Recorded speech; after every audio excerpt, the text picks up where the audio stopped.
Verbondenheid beteken luister regtig. Hoe jy ervaar 'n mens verbondenheid as daardie diep koneksie met iemand anders? Wel, vir een sal ek sê, dis wanneer jy voel, jy word regtig gehoor. Daar word regtig na jou geluister. En die omgekeerde is dat iemand juis verbondenheid van jou kant ervaar, as hulle voel, jy luister regtig. Want luister is eintlik baie seldsaam in ons wêreld van haastige opinies, vinnige WhatsApp antwoorde, sosiale media antwoorde wat mense vir mekaar gee. Maar die hart van regtig luister is om volledig teenwoordig te wees. Dis om voor jy enige opinie of antwoord vorm, eers te hoor, dan te verstaan en eers daarna te praat.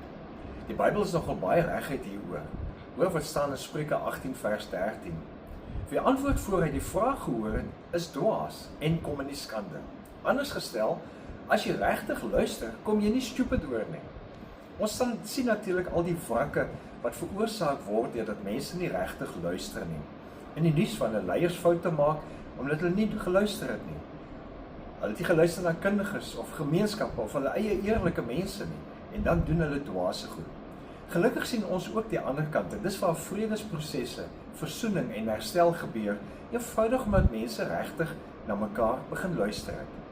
Navorsing wys dat aktiewe luister nie net verhoudings verbeter nie, dit verlaag ook stres, dit bring meer empatie.